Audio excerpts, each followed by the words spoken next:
Welcome to the White Butterfly Effect podcast, a space where we will gently explore the stories of people that have experienced miscarriage, baby loss, or neonatal death. My name's Selena Casey. I'm the founder of the White Butterfly Foundation. The White Butterfly Foundation was set up from a place of grief to help others that have experienced this loss.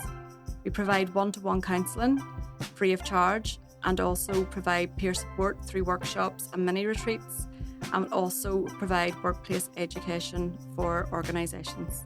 Today I have the privilege of speaking with Cathy Martin, a well-known entrepreneur, media expert and a bereaved mummy. Today we're going to talk to Cathy about her baby daughter Rosie, who was born silently in 2011. And today Cathy's going to share a wee bit about Rosie and her journey, and also Cathy's journey around grief, what that looked like for her, and how she wants to raise a bit more awareness around stillbirth and baby loss. Hello, Cathy. Hi, Selena. How are you? Good, thank you. It's so lovely to have you here today. Thank you. Cathy, would you mind starting just telling us a wee bit about yourself, and then we'll move on to a wee bit more about your pregnancy with Rosie? Well, I'm a mum. I have a daughter, Valentina, who's 13. Rosie would have been 14. It was Easter Sunday. It was the 24th of April, and it was 2011. I do lots of things, so I think you've already described me that time. But I'm a busy working entrepreneur, as you said. So I've been self-employed for 25 years, and I really enjoy what I do. But just to focus on our conversation today, I'm a mum to an angel, little Rosie, and I'm also a mum to Valentina. Okay. Are you okay to talk a wee bit about your journey with Rosie? Can we go maybe back to finding out you were pregnant with Rosie? How was that for you? What was the circumstances in your life at that time? Gosh, I actually can't remember the stick. I don't even think I remember it for Valentina either. The feeling obviously is one of elation when you find that out, but I don't remember the specific circumstances. What I do remember is the ultrasound, and I remember in Rosie's ultrasound, it's so cute. She had almost given like a wee thumbs up in her first ultrasound, and that was really nice and really cute. And it was a long time ago, but we were on Facebook then. I don't know if I shared it or not even.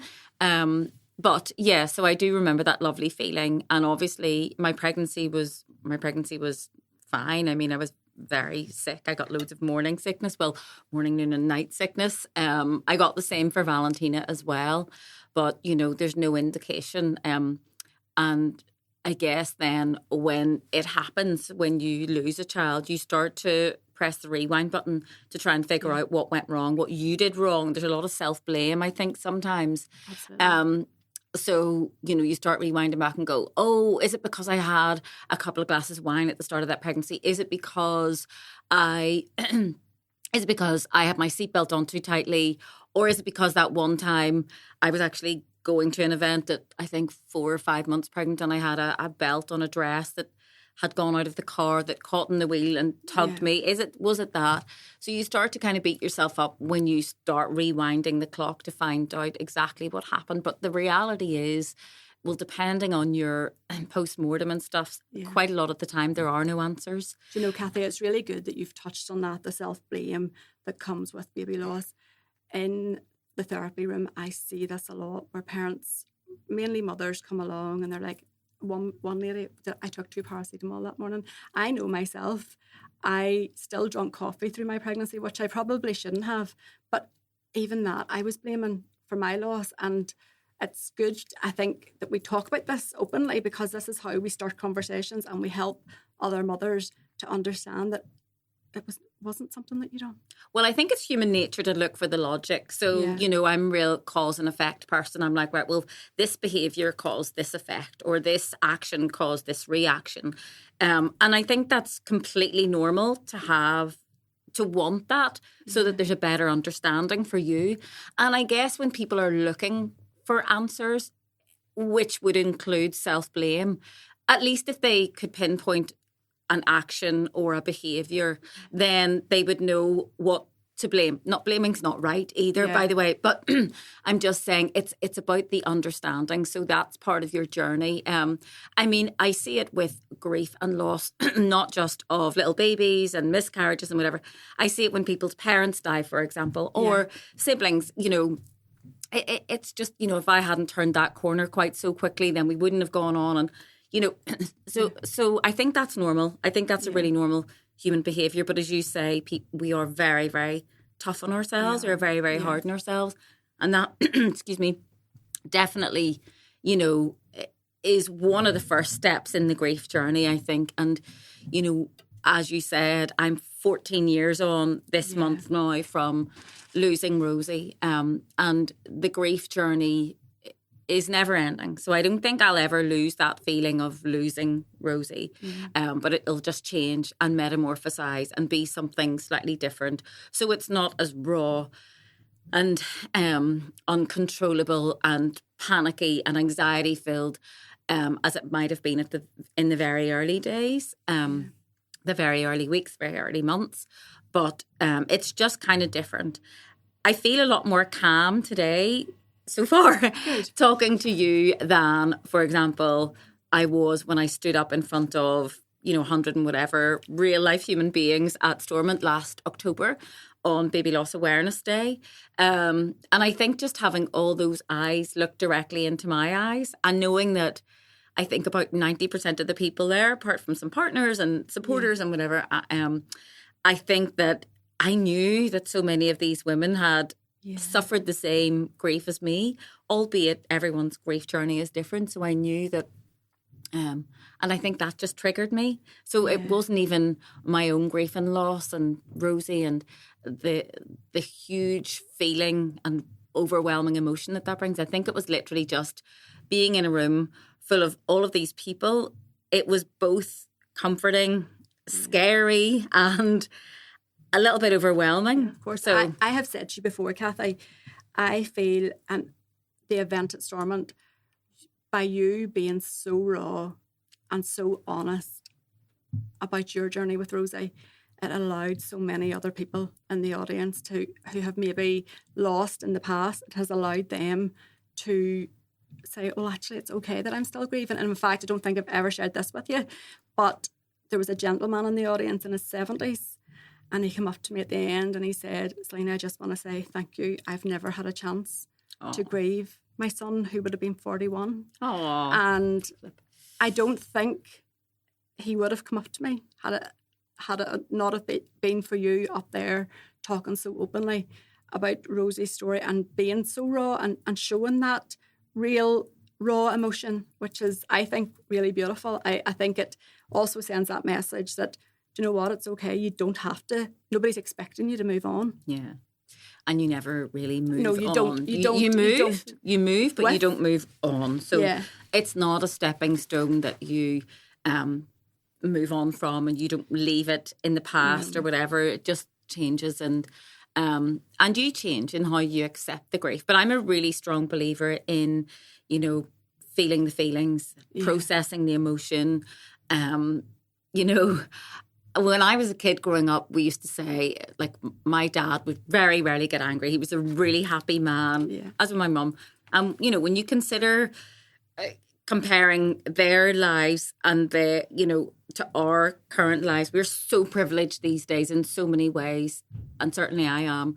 But I think just, you know, my dad didn't get angry very often, but when he did, he kind of blew up, and then it was over again.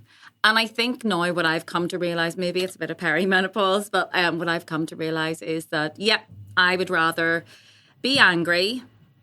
Thankfully, I mostly know how to verbalise and articulate my feelings, be they anger. Because we have to remember anger is a healthy emotion, and you'll know that too in your day job. So I just think when you're annoyed or whatever, it's better. I always say it's better to be pissed off than pissed on. So, you know, it's like expressing and articulating your emotions, anger being one of them, is a really important thing to do. So, like, you know, I call my anger when it comes in, it's not very often, I call it the wrath of Cath. So, like, don't push my buttons so far that you're going to really piss me off. And I mean, again, I sometimes take a moment to myself and process my emotions and process my feelings and would write them down. Yeah. I would love to get into the habit of journaling. Yeah. I haven't yet, but I do sometimes write down, sometimes you just like write the email but don't send it. Yeah. And then, me coming from a writing communications background, I'll write something, then reprocess it and edit it and edit it and edit it until I get my feelings really, really clear. Yeah. And then I'll be able to express it a lot better. And some people say, well, don't get into a text back and forth or a text argument or a text discussion. But actually, I sometimes, because I'm so careful about what I write, I actually nearly prefer to put things in writing because there's absolutely no way it can be misinterpreted or you can be misquoted or things like that. So that's like, sometimes I nearly prefer things in writing when I'm trying to sort out an issue. But I also believe in face-to-face. But yeah, I think I've totally digressed from your original question which was my journey. So, I talked about the pregnancy and whatever. I mean, on the day of Rosie's passing, I remember I was standing in Tesco's and I remember feeling like what turned out to be some kind of waters breaking or whatever. And what I didn't know is that there was a rupture in my sac and that an infection had got in.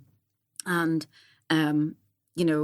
then, I mean, I was going to say long story short. I can't tell a long story short. It's always a long story or a short story long. Ended up in hospital. It was Easter Saturday. I'd called my consultant. She was on holiday, I think, or wasn't on or whatever. So I went into the hospital. I started getting really sick and vomiting. And was that almost instantly, Cathy, after you'd felt? I mean, we were probably a couple of hours in at this point. So I wasn't in A&E. I went straight into the maternity ward. I can't really remember, but I definitely remember being really, really sick. Eventually they worked out that, the infection was in the womb and the baby would die. But it was one of those situations where I was developing sepsis. So if I'd been, and I don't want to get this wrong, but I think it's right. So the baby obviously still had a heartbeat and whatever at that point. So, and the infection was fatal. So she was going to definitely pass away. But I think the rate of infection going into me with sepsis or whatever was much faster. So if it had been in one of those countries where if the baby still has a heartbeat, we can't induce the birth or whatever, then I possibly, I mean, if we were 200 years ago, I would have gone, possibly. But Rosie would have gone as well. But I think I would have gone first. So not to catastrophize things, but that is a fact. And it does happen to a lot of women. And I know that strep is a big cause, strep is a big cause of stillbirth as well. And that's literally, coming out the birth canal and like you're 99% of the way there and then all of a sudden this hits you like a flipping, articulated lorry. So I'm not a medical person, so I don't want to talk about the medical side of things, but I do remember being told, we need to get this baby out, otherwise you're going to die. Pretty much that's kind of what they were saying. So, and I remember my mum eventually came up to the room. I was put then in a room of my own. And then my friend Patty came up and then my husband and, they'd given me drugs to induce the birth. And again, details are sketchy. And I remember someone saying, is there anything you want? And I said, I'd love a curry chip because I hadn't eaten all day. So this is possibly like 6 o'clock. And I said, I'd love a curry chip. And I remember my husband going, what do you need a curry chip for? No. And then Patty, my friend, like, camp as anything, said, if she wants a curry chip, just get her a curry frickin' chip. So I did get a curry chip. But anyway, I mean, tiny moments of laughter were there. My mum was quite emotional. Didn't ever know that my mum had quite a late miscarriage. That came out. And I still don't really know the details of it. I know it was after me and before my younger brother, Tom. And I do know that after Tom, Tom was born by cesarean, was he? I can't remember. And then mum had a hysterectomy after that. So, there were a lot of... But I was the 6th child. So, she went on then to have 7 and then a late miscarriage. So I think, you know, her body just wasn't able to maybe carry anymore, or not that particular one, and there were problems. But Mum was getting emotional then, and then, you know, as was I. But I think I was trying to be the practical one. I also don't know, I'm not saying I was, but I don't know what drugs they'd give me or whatever. I do know they'd obviously give me something to induce the birth. But I was kind of like, not spaced out, but I think I probably was in a warped reality. Anyway. It's almost like, I think in that moment, because I went through similar, it's almost like an out-of-body experience. It's a dream sequence in your life. That's what I hear a lot. Like, it's like you almost feel like, and it probably is partly the drugs as well, but you feel like, is this actually my real life? Is this actually happening to me? Am I in this? Yeah. And a few of my friends were also pregnant at the same time. And I remember texting my friend Emma Louise. And had she just had Emily? I think she had. And then my friend Demelza was pregnant with her son, Carter. Anyway, so I remember like texting, but it was weird. I don't even remember what I said at the time. Anyway, so about, I can't remember, early hours of the morning, Rosie came, and it was just the weirdest, like most horrible, raw, emotional feeling ever. So normally at this point I'd be in floods of tears. I'm holding myself together. You're doing great. And it's just weird. She still felt warm. She was on my chest. She looked normal. And she was just a little bit red, but I think, you know, that happens quite a lot with babies. They look like, you know, all babies, they can look like little squashed tomatoes. I mean, in a cute way. So she was just a little bit red. But it's just this physical feeling that comes over you, and it's definitely controlled by emotions. And it was like a sick to your stomach feeling, but like the worst stroke, most intense version of that you can imagine. Then I started to wail like some kind of like, I don't know, buffalo, like whale, dolphin. The noises that came out of me, I don't really understand what they were, but they were obviously a physical manifestation of the internal grief. It's very common, Cathy. Yeah. I hear that a lot from bereaved mummies. And in nature, that is standard. Like even like animals, whenever they lose a young, that's like, I know that wail, like that's exactly what it is. It's a wail that you can't control. Yeah.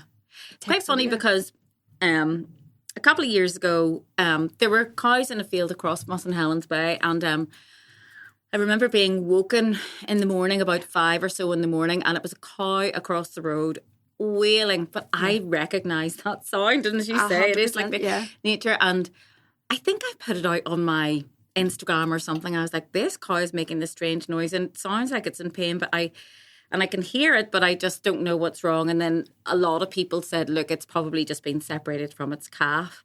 Well, the feeling of that was just so intense. And, you know, empathising with a cow doesn't seem like something us modern day humans would or should do. But of course, we're all animals. We are nature. So actually, I think that me identifying with her pain was something, I don't know whether everyone would feel it or not. I'm sure people would laugh at me for that. But I just think, you know, it's nature, as you say. It's a very, very common thing to feel and experience. I think there'll be a lot of mummies who are listening to this that will resonate with that. And I'm actually interested to hear about that from them, because I know in the therapy room I hear that a lot, that this squeal, like this intense emotion just takes over. Yeah. So, I mean, then there's the aftermath, and my husband at the time had 3 kids from a previous marriage, so the eldest was 16, so it was just working out whether they got to meet Rosie or whether, you know, oh my God, that's a dead baby. You can't, like, it's a difficult, you know, is it traumatizing for them, or is it giving them an experience in life that actually could potentially be something that they would learn from. So each family, of course, is different. And the other thing is they weren't my birth children. So I can't really make that decision for them. So, you know, there were a lot of things to consider. In the end, Sasha, the eldest, did meet Rosie. The other two we agreed were too young. And of course they'd asked her first and whatever. So, I mean, skipping to coming home and walking out of the hospital empty-handed, which is a terrible, terrible thing, because, you're in the maternity ward and everyone really around you has what you don't have. Now, I'm not a person who looks at others and experiences lack, and comparison is the thief of joy, and we all know those everyday things. I didn't look at the other mums and feel envy. I did genuinely feel, you've got your baby, that's amazing. And I didn't even articulate, even in my head, oh, I don't have mine. Again, it's just that emptiness. It's just something, it's a feeling rather than words that I wouldn't have even said in my head. It's just a feeling. It's just this terrible, it's all almost like the top of the roller coaster before you go down, but there's adrenaline in that, which can be a thrill for some people. But it's that mixed with fear and dread and just, I don't know. And I've been very, very lucky in my life to have never experienced depression of any kind. Yeah. I'm trying to touch wood. I don't know if it's wood underneath this lovely sequin tablecloth, but I've been very, very lucky. I don't know whether that's because I think I've always, from my mum, experienced it or been given the tools to appreciate the ups and downs of life and just to ride that roller coaster. But anyway, back to that feeling. It really is a hard feeling to get your head around, to articulate even now, all these years on. But I can still sort of, when I talk about it, that moment, that traumatic kind of feeling does come back. So I can feel my heart rate increasing even at this part of the story. I think a lot of people probably wouldn't realise, or somebody who hasn't been through miscarriage, baby loss or neonatal death, and in your situation, stillbirth, they wouldn't realise that you're actually on a maternity ward where other people have their new babies. Yeah. So that could be very massively triggering for a lot of people. Yeah. And, I'm not trying to say I'm better or different or whatever. It's just the way I was. I couldn't articulate it. I wouldn't wish, anything unpleasant for anybody. But, I found at my time that the midwives were really lovely. But I know that's not everyone's experience, that some people feel that it's a bit matter of fact. And it's not that they're washing their hands of you, but it's just maybe not every medical professional knows how to, they don't have the tools to give any kind of counselling, because you need immediate counselling. Now, I've never had official counselling, but I've talked about my experience a lot, which I think has helped me. I've cried a lot. I'm not afraid to cry. I'm not afraid to express my emotions at any age or stage. And I think but a lot of people do hold things in. And I see, going back to your comment about the midwives, and I think there's an element there where they have to protect themselves too. Fair point. I think there is an element there where, it can't be an easy job. No. It can't be easy, having to firstly break that news to you. And obviously you were very unwell as well as everything that you were going through. And I think there is an element of them having to protect themselves, but also sometimes I think just be human. Yeah. Just give a wee bit of empathy. And I think in every walk of life, whenever we're doing something day in, day out, that compassion fatigue can sometimes set in. I can't imagine. Yeah, but possibly like a counsellor or a therapist, who needs to offload as well, and that's part of your training and part of what you do. Possibly a lot of the medical teams there, be that the midwives, the ward nurses or whomever, I think they would probably need support and tools to deal with it, because I guess when little babies are born asleep, or there's a neonatal death, it's a very traumatic thing. And it's hard to grieve that, both as the parents but also the people around you, because you're helping to deliver a baby into the world that's not going to have a life in the future. So you're grieving something that didn't happen. Yeah. That wasn't going to happen. Sorry.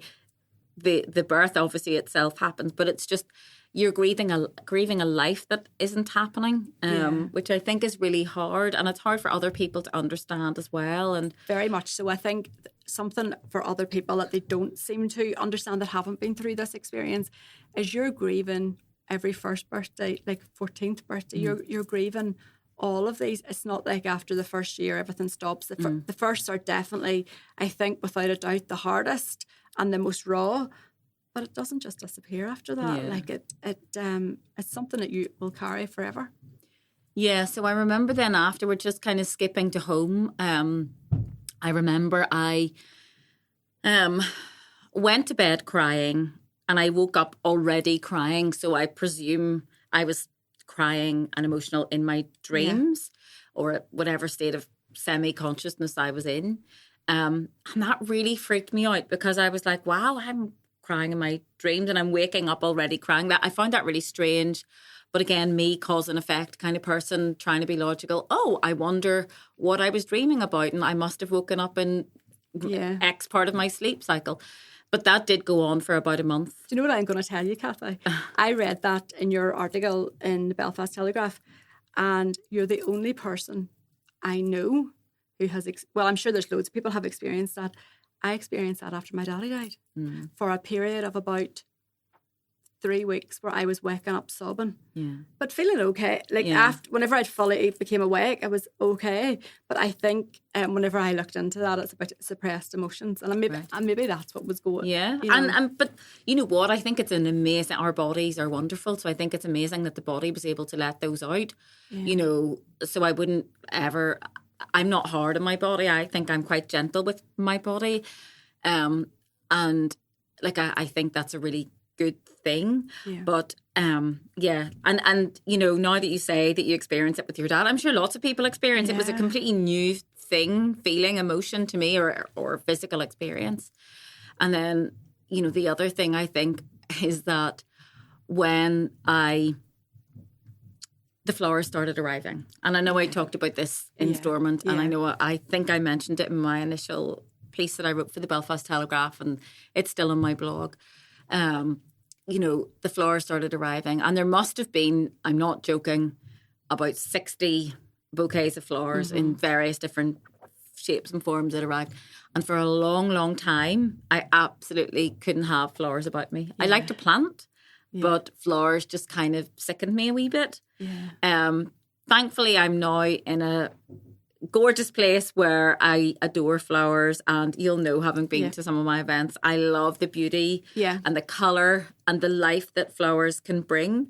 I think it's a lovely sentiment, obviously, from family members letting you know they're thinking of you at that point. But I hear this a lot as well. I hear it a lot where the flowers then die. Yeah. And you're left with this. Well, first of all, I didn't even have the vases to put them in, so I was borrowing vases off people, which is strange. But so the flowers are gorgeous. But then it was just like, you know, the guys delivering the flowers, because there were so many, you know, a few of them were coming back again and again. And then I think they realised some of the cards are open, some of them are in envelopes. So I think they kind of knew. And it's when people look at you with that sympathy and you're just like, I know. But it's not that I was ungrateful for the flowers at all. And as you say, it's people don't really know what to say or do, especially in this kind of incident. You know, so flowers are a beautiful gesture. And 9 times out of 10, they came with a gorgeous card or a poem or a book. And I got, you know, my friend Siobhan got me a lovely necklace. Other people got me little, you know, feet brooches and things. I got a lovely ring, which I call my ring of Rosie. I don't have it on at the minute, but you know, so there are lots of gestures. Flowers are just one of them. But I think, as you say, in about 3 to 4 weeks, those flowers start to die, and it's almost like a putrefaction process. And then you want to throw them out because they're dying and they look a bit ugly, and the water's, you know, getting discoloured and stuff. But then it's also, but once you throw these flowers out, then that's it. That's it. It's gone. You know. Yeah. So when they started going, and tidying up, you know, I started tidying up the kitchen and all spaces in the house. And And then the house becomes very empty. So whilst all the flowers can initially feel really overwhelming, when they're all gone, it can feel very empty. So it's like, you know, it's but right. You're not happy to have them, and you're not happy when they're gone. Yeah. And I'm saying that with a bit of a joke in my tone of voice, but you know, it's okay to feel both those feelings too. I think so, Cathy, and I think you're onto something there as well. I work with a lot of people who, and I went through a process myself where one day somebody would say something to me and it would really offend me, and the next day somebody might have said something to me and I'd be like, actually they're right.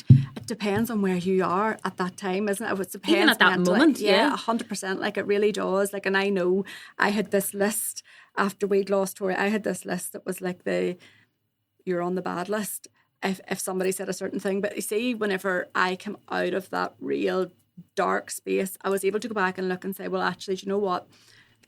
This person has been lucky enough to not have to experience this. How would they ever know what I'm feeling when I don't know myself? Yeah.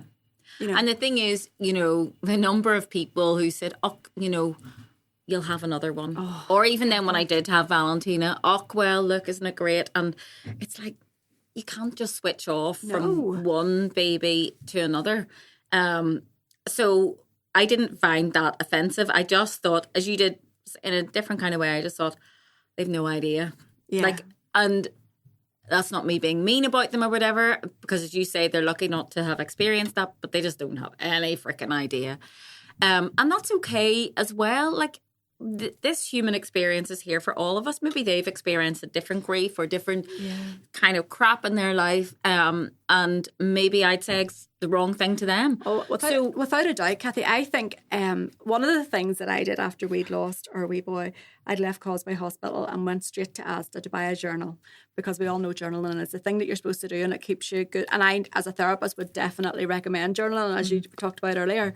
However, my journal became a list of, this person said this person said that, this person said something else.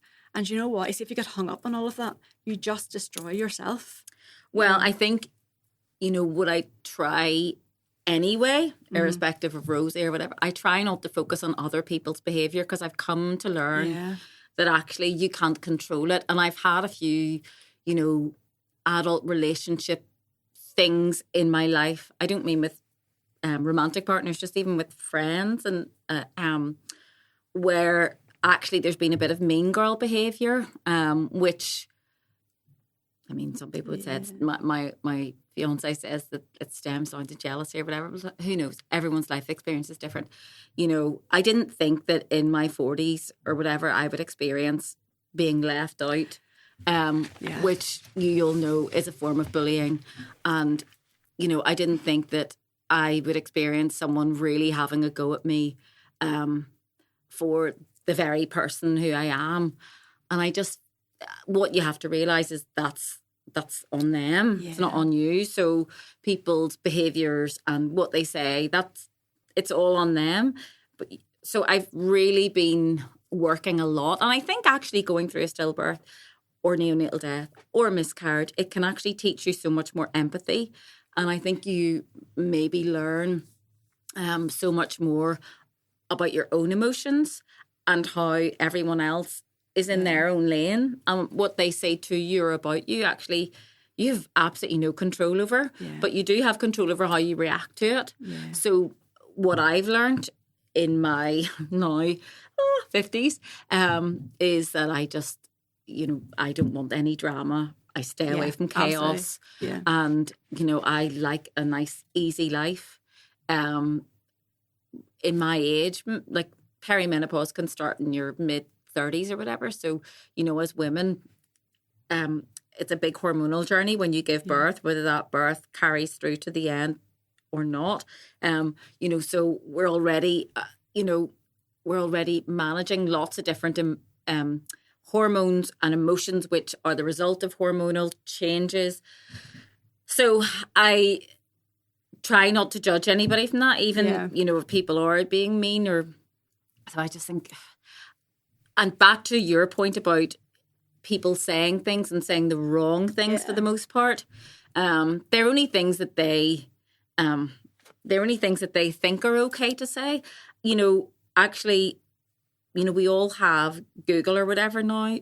You can actually just Google what to say to someone who's lost a child. This is something that I think, like, I do sometimes give a Bible as in, well, people don't know what you need if you don't know what you need. But really and truly, when you're in that moment, you're the person that's in the deep stages of grief.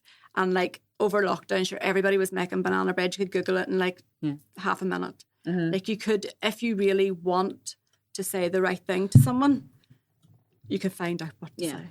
You know, I agree. And back to that behaviours of others, like it's so cliched, but what others think of us really isn't our business. And it doesn't mean it doesn't hurt. Yeah, exactly. We're all human. It hurts, especially if it's somebody that you trust or you maybe hold maybe on a pedestal a little bit.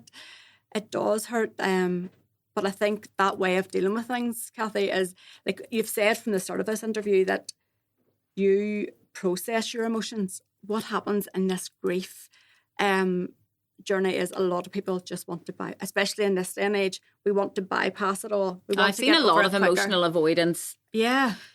You know, again, among my peers, I've seen a lot of emotional avoidance around grief or, dealing with shitty relationships or breakups or losses and, or even work situations or, adult trauma and lots of things. And I think I've witnessed so much emotional avoidance. I don't want to sound arrogant, like, hey, I'm perfect. I'm not perfect by any means.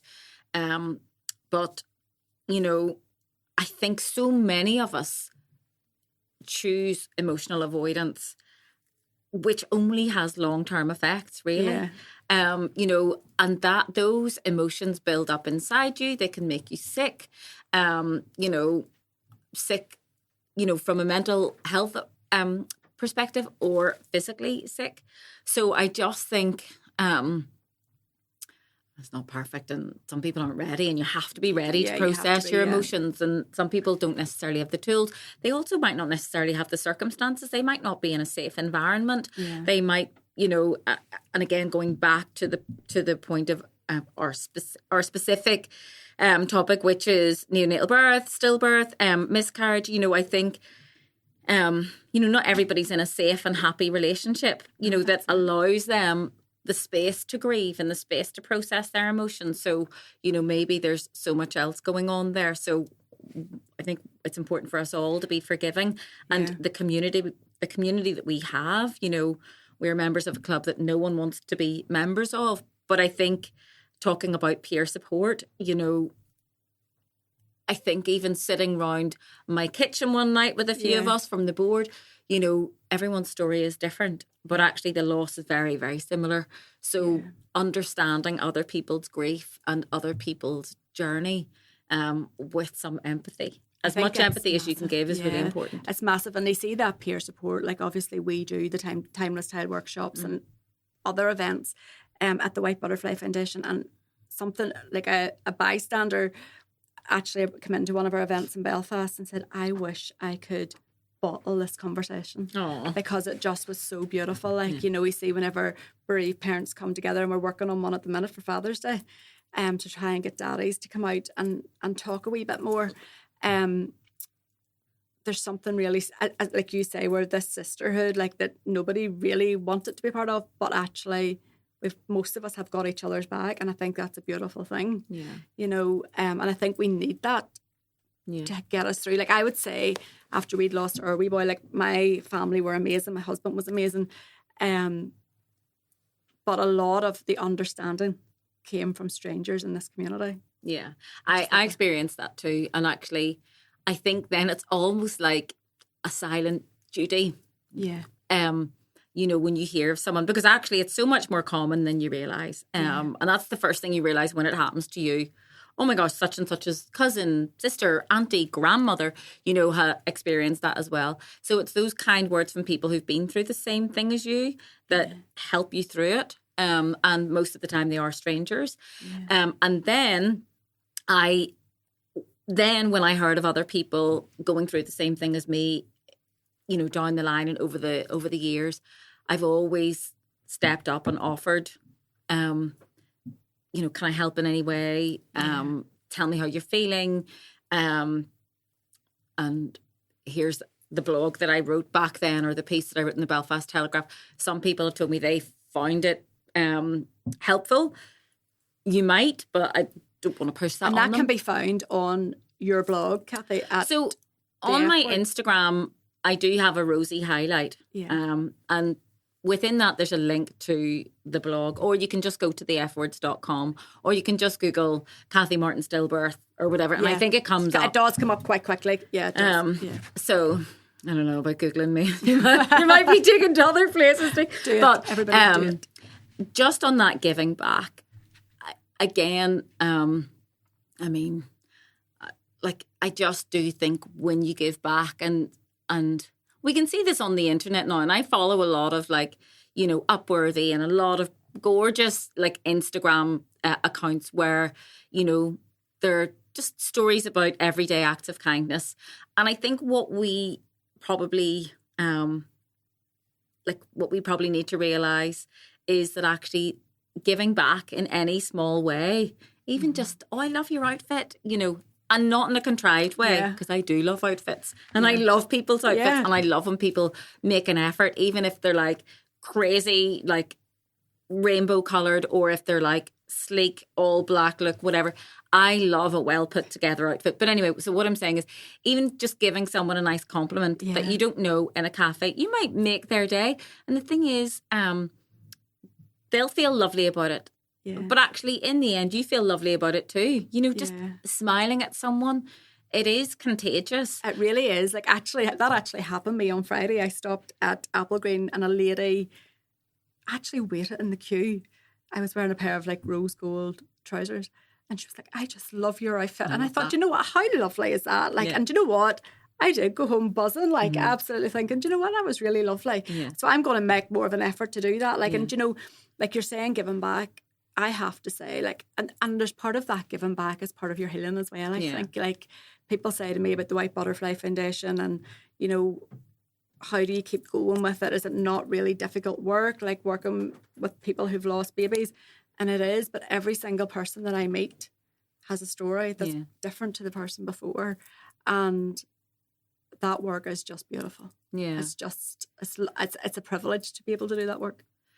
It is a uniquely kind of silent heartbreak to grieve a child that never was. Yeah. I mean, as in that didn't grow up to be, you know, a fully fledged child and a human being. So, you know, it's the loss of all this, the hopes and the dreams that you had for this child or for yourselves with the child.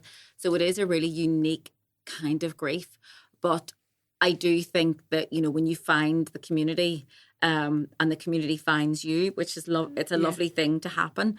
You know, I think there's that community and a bond really can get a lot of people through. Yeah. Like I said, I mean, I find talking therapeutic in certain ways anyway, but I never had actual counselling. Yeah. And I do think, you know, it's such a wonderful thing that the White Butterfly Foundation offers.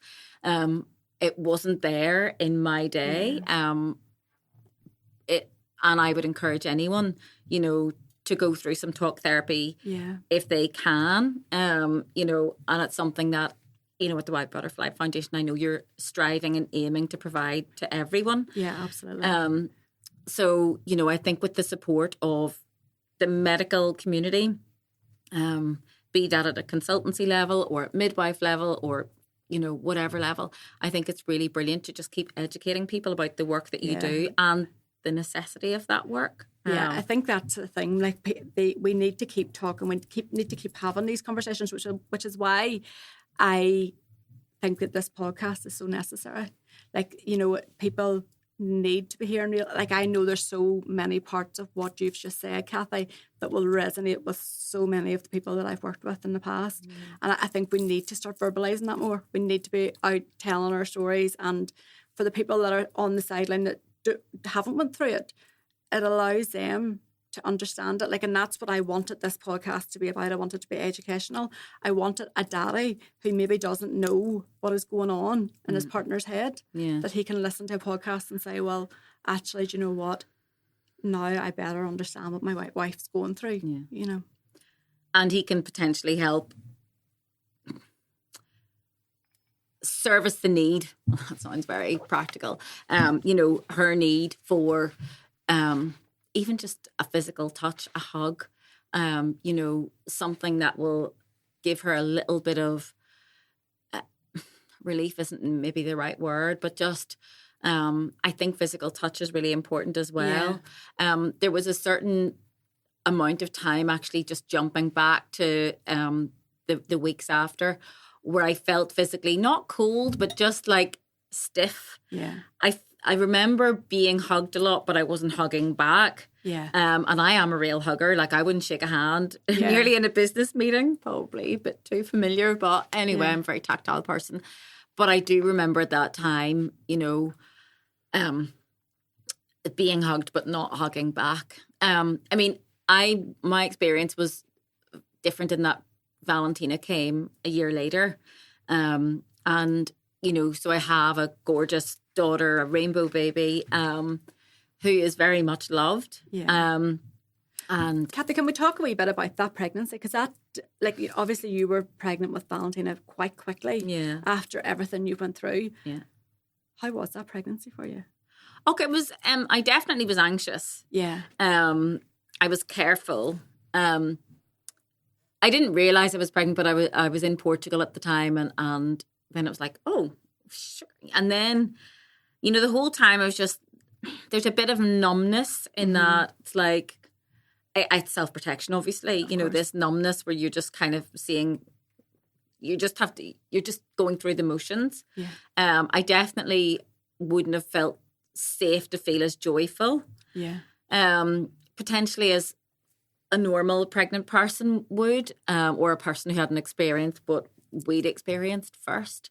And then, of course, Valentina came really early. She came at 31 weeks. And my consultant, again, I went to the hospital, and my consultant was away, and I think, I don't know, was she away? She came in the next day, I remember that. So Valentina was like, she was 31 weeks. I was supposed to be in the Royal. In the end, I'm glad I wasn't in the Royal, because that's when Pseudomonas broke out. And it was affecting the most delicate little babies, the weakest little babies, and Valentina would have been one of those. But anyway, so I was supposed to be in the Royal, but there were no incubators there. Again, I'm not a medical person, so I think that under 32 weeks, you need a slightly more souped up incubator than 32 to 40 weeks. So we needed the slightly more advanced one for lungs. Oh, yeah, sorry, rewind. On the 21st, the 21st of the month before, I had been on a flight to Manchester with work.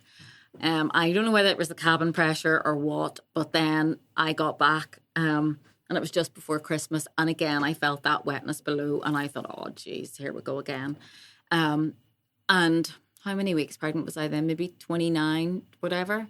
So I just thought, oh, I can't do this. So I called my consultant, went into the hospital, and she didn't put me.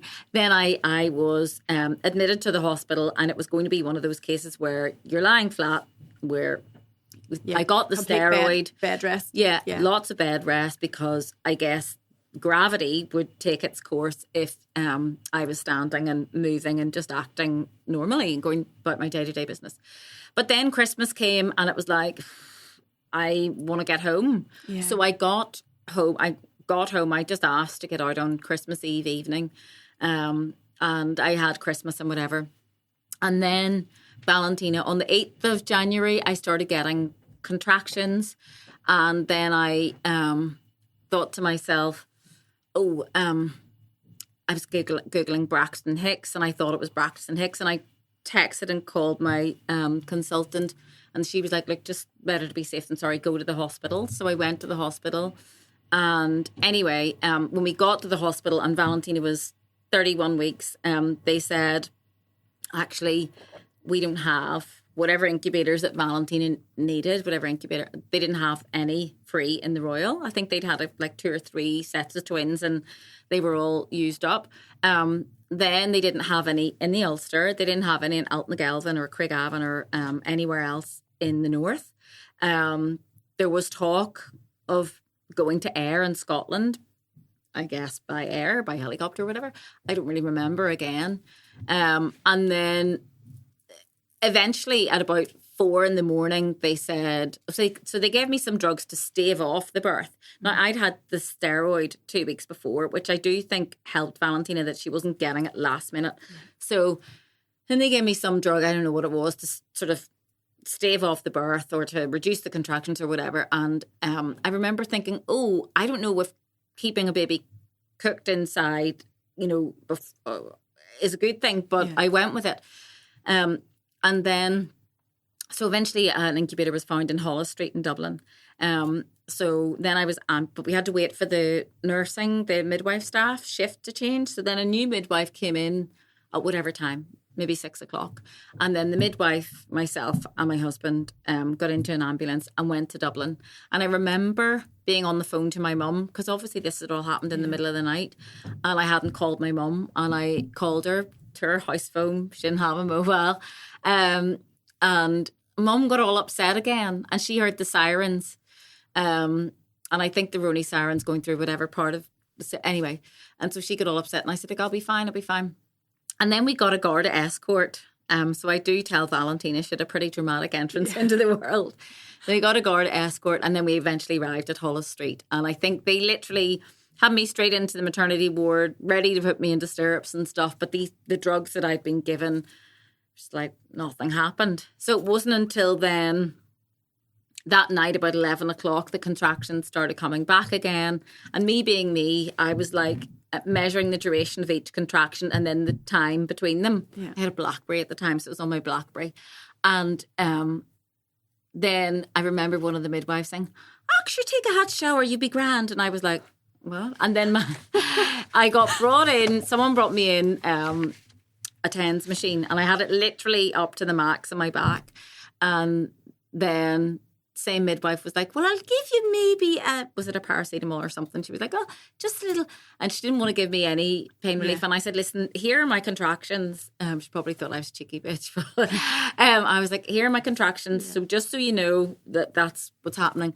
And then when they did bring me in, I was ready to go. I was well dilated. And they were like, oh, okay.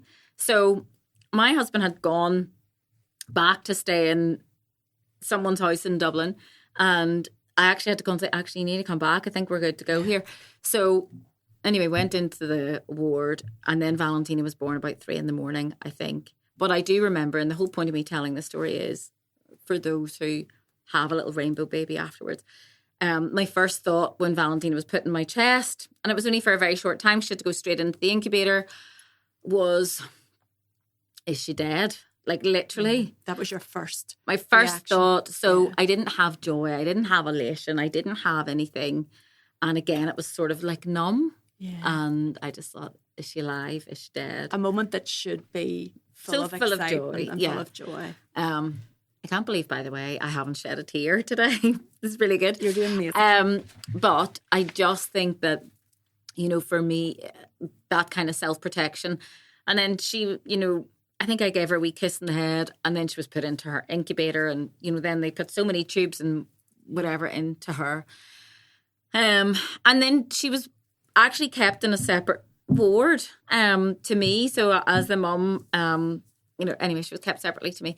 So I found that detachment. That separation's difficult too. Yeah. Yeah, quite tough. And again, a complete stranger that was beside me in the bed. She was an older lady. I think she just had a hysterectomy. She bought me a little teddy bear from the shop downstairs. I've still got that teddy bear. I was going to say, I bet you still have it. Yeah, of course I do. And, then I went down to see Valentina the next morning. So she was born about 3 a.m. So I think about 7 or 8, because you don't really sleep, adrenaline and everything else. So that experience was weird. And then Valentina actually had to travel back. I can't remember how. I think it was 3 days later. She had to travel back in an ambulance on her own. I couldn't travel with her, so I had to go up in the car and had to go and get. She was too young to even have a swallow and reflex. So I had to get a pump. Yeah. And so she had to be fed by tube initially, and then she was able to be bottle fed. But I wanted to give her breast milk, and so and then the stress of it all, I didn't produce enough milks and I had to have donor milk. So like there are some amazing mummies out there who've donated their milk to help my gorgeous wee Valentina thrive. And then actually, you know, I went to the neonatal ward in the Ulster, and I had a lovely experience there. Yeah. I found the team amazing. And Sylvia, who's one of the nurses who looked after Valentina then, became a good friend.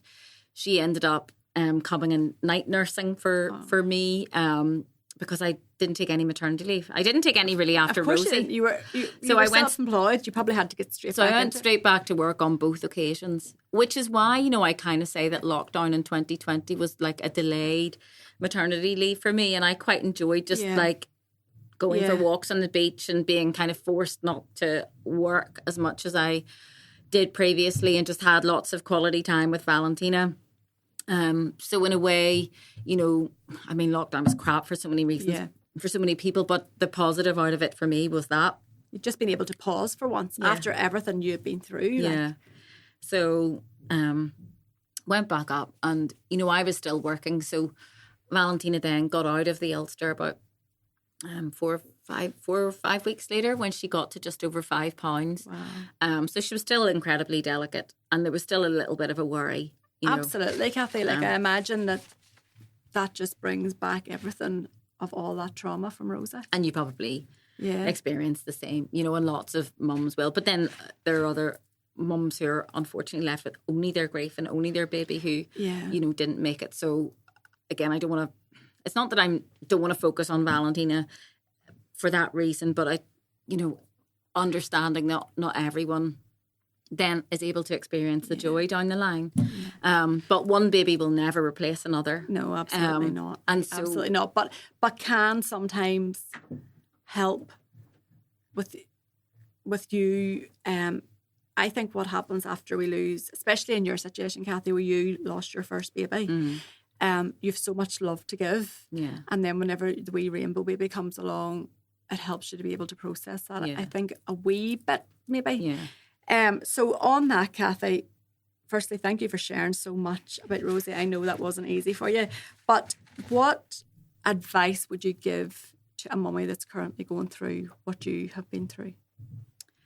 I mean, I think the first thing I would say is to reach out to organisations like the White Butterfly Foundation, and there are a few others, but obviously I'm lying to you. You know, to reach out, to also find the community, because they're there, of other mummies who've been through the same thing as you. And I do think that they are possibly the most helpful tool to help to get you through both the initial days and weeks and months of that grief, but also the longer term. So for me, talking has been really good. Writing was also really good for me. As you said, you read the article that I wrote in the Belfast Telegraph. I put the slightly longer version onto my blog, which still sits there, and there are tens of thousands of views on that because it's been shared quite a lot. I'm delighted about that. Obviously, looking back at it now, you know, I hadn't had Valentina when I wrote that piece, so I didn't have the same perspective I have now. But no matter, I think, you know, someone who's in the throes of that immediate grief doesn't need to look too far forward, to be honest. They need to focus on what they're going through here and now. So if it is helpful, that's a wonderful thing.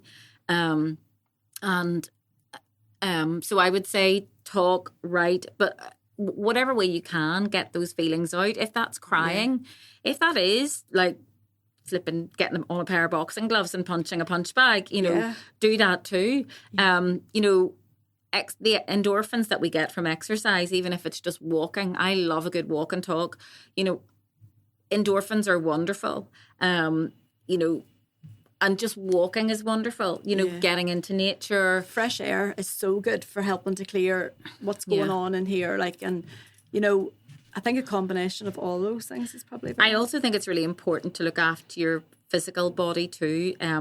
Nourishing yourself with good, real, wholesome food. Again, probably speaking from a position of privilege, and not everyone can maybe afford to not eat processed food or whatever, but I just think if we can avoid all those kinds of processed foods, which are full of endocrine disruptors, you know, try and eat just food from the ground, real food, and focus on nourishing your body. The gut brain kind of link is massive.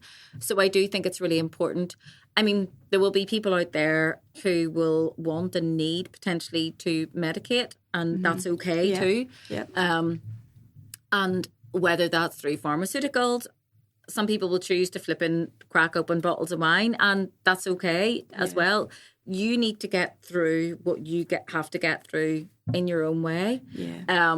But for me personally, I would actually go the other way. I would want to detox and really kind of keep my body nourished as best I can. But when we were talking about the self-blame towards the start of today's conversation, I can imagine with self-blame comes that bit of a kind of feck-it attitude, Yeah, absolutely. Like you see, I see very frequently people reaching for maladaptive coping strategies. But I think, like you say, there's a certain point where maybe that is a requirement. Yeah. It's just whenever it becomes maybe too frequent or too often, maybe we need to be thinking about, well, we need to reach out for help. But like you say, Cathy, reaching out and meeting other people. Not everybody will be ready for that straight away, but something that we like to do in the White Butterfly Foundation is get you to that point where you are able to come in and mix with other mummies or daddies. And I think that's special. Action helps overcome anxiety. So even the beautiful process of, making the tiles, for example, which is a gorgeous thing that you do, I think it can really help kind of process the pain. Just doing things and sharing an activity with other people is really good. Which links you to your baby. I think one of the biggest fears as a bereaved mummy is that people will forget. And they do though. Yeah, they do. They do, and that's really hard. I think for me, it was really important when people, when they were writing a card, said her name. Yeah. So say their name. Yeah. If that's one piece of advice I could give to people who don't know what to say. Say their name. Say their name. Yeah, and that's it. I think people sometimes who haven't been through this are terrified to say their name because they're scared they're going to upset you more, but you're not going to ever be more upset. Yeah. In fact, if you say their name, you will be probably really impressed that they have done that, and you'll get friend points, there's comfort in that connection, and again, it's a bit that's allowing you to process it. If someone mentions her name, she becomes human again. Yeah. She's not just this kind of ghost or thing that didn't ever materialise fully. Yep. That's one other person that has remembered. Yeah. And that's lovely. And as a bereaved mummy, that is just a really special thing for you to feel. So anyway, Cathy, thank you so much for your bravery. Thank you for being so open and honest, and I know that your story will resonate with so many people. So thank you, and I know that today is going to be a difficult day for you, and I will be thinking of you. Thank you very much. I can't believe I didn't cry. I'm really proud of myself, and I'm about to go. That was amazing. Thank you for having me.